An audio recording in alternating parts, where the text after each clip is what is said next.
Haleluya. Shalom saudara yang dikasih dalam Tuhan. Kita bersyukur karena hari ini kita boleh ada di minggu yang baru dalam anugerah, kemurahan dan kasih setia Tuhan yang terus berlimpah-limpah dalam kehidupan kita. Saudara yang dikasih dalam Tuhan, saya kembali menyapa setiap umat Tuhan dimanapun Bapak Ibu Saudara berada melalui program Bible and Coffee. Saudaraku, melalui program ini saya kembali mengajak setiap kita umat Tuhan untuk bersama-sama merenungkan firman Tuhan. Karena kita percaya firman Tuhan itu adalah pelita bagi kaki kita dan terang bagi jalan-jalan kita. Kita berdoa, kita datang kepada Tuhan.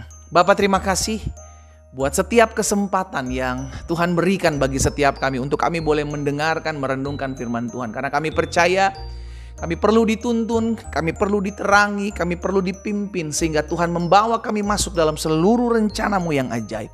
Berbicara bagi masing-masing kami ya Roh Kudus, umat-Mu di rumah mereka masing-masing. Kami percaya kami akan dilawat oleh firman Tuhan saat ini. Dalam nama Tuhan Yesus kami berdoa. Haleluya. Amin. Amin. Saudara dikasih dalam Tuhan, Rasul Paulus menyampaikan kepada jemaat di Galatia dalam Galatia pasal 3 ayat 13 dan ayat 14.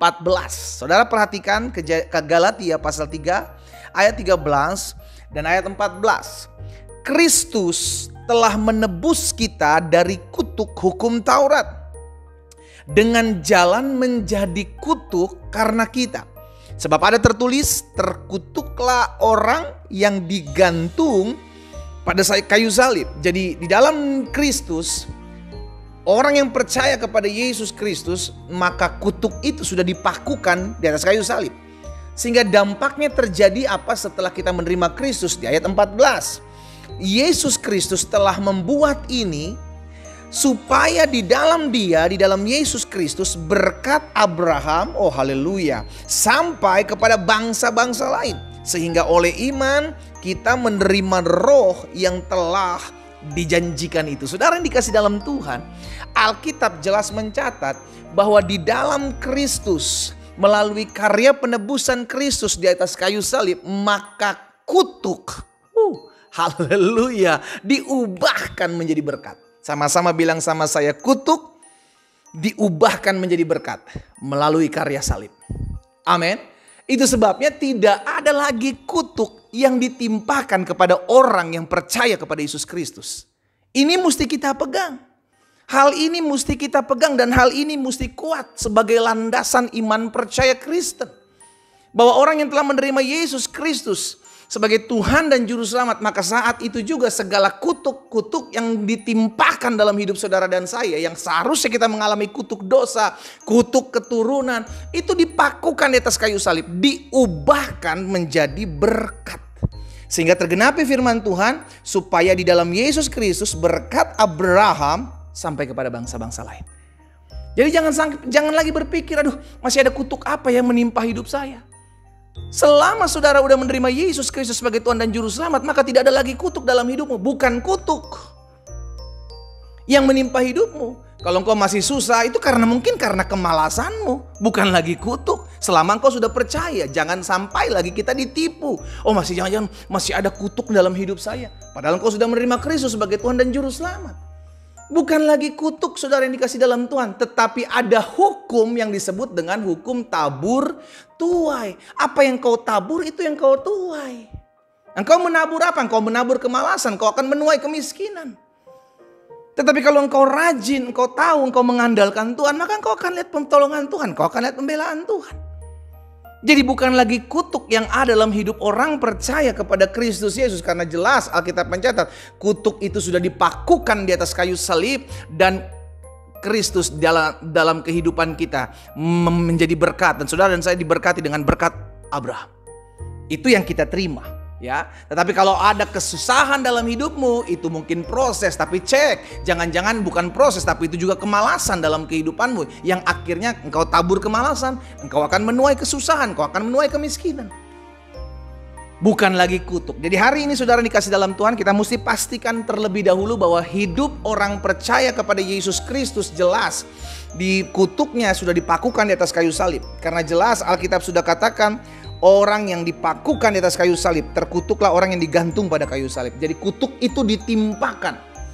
kepada Yesus Kristus di atas kayu salib. Kita yang menerimanya sebagai Kristus, sebagai Tuhan dan Juru Selamat dalam kehidupan kita, maka setiap kutuk yang tadinya ditimpakan kepada kita, itu diambil alih oleh Kristus. Digantikannya oleh Kristus. Sehingga kita diselamatkan oleh anugerah, oleh kasih karunia. Yesus lakukan hal ini, saudara yang dikasih dalam Tuhan, karena kasihnya kepada saudara dan saya. Itu sebabnya Alkitab katakan, karena begitu besar kasih Allah akan dunia ini, sehingga ia mengaruniakan anak yang tunggal, supaya setiap orang yang percaya kepadanya tidak binasa, melainkan beroleh hidup yang kekal.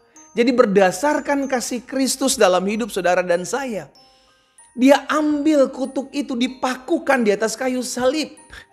Berdasarkan kasih. Sama kasusnya ketika bangsa Israel, saudara dikasih dalam Tuhan, akan dilemparkan kutuk.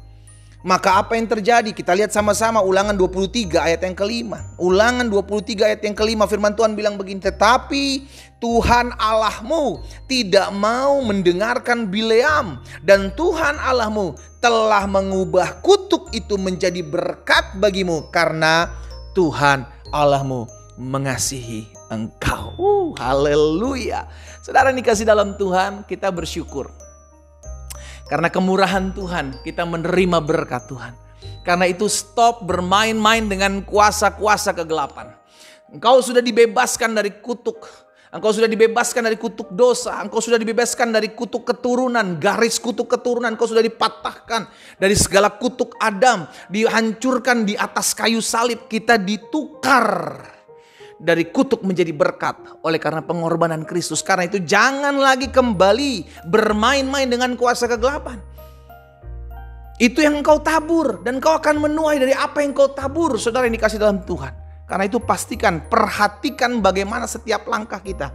Engkau yang sudah menerima berkat Tuhan oleh karena salib, pengorbanan Kristus telah mengubah kutuk itu menjadi berkat. Maka kita sadar hidup kita pun harus menjadi berkat. Dimanapun saudara dan saya ditempatkan Tuhan, ayo lakukan sesuatu. Untuk memuliakan nama Tuhan, lakukan sesuatu. Sehingga ada banyak umat Tuhan merasa terberkati dengan keberadaan saudara dan saya. Kenapa? Karena kita terpanggil untuk diselamatkan dari kutuk dan mengalami berkat. Karena itu stop melakukan hal-hal yang tidak memuliakan Tuhan, dan mulailah jadi berkat buat banyak orang. Karena kita sudah mengalami perubahan kutuk menjadi berkat. Kita berdoa, kita datang kepada Tuhan. Bapa, terima kasih buat setiap pengorbananmu dalam kehidupan kami. Kami bersyukur karena salib.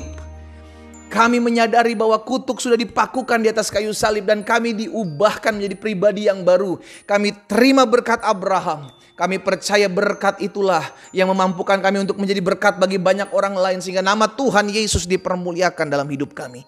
Hamba berdoa buat anak-anak Tuhan, jaga hati dan hidup mereka Tuhan, sehingga tidak lagi bermain-main dengan kuasa si jahat, tidak lagi bermain-main dengan dosa, tidak lagi bermain-main dengan kuasa kegelapan. Karena kemuliaan Tuhan turun atas mereka. Satu persatu Tuhan jamah hidup mereka.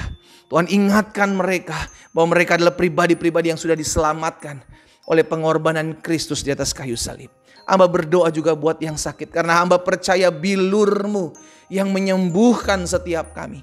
Dan kami berdoa dalam nama Yesus.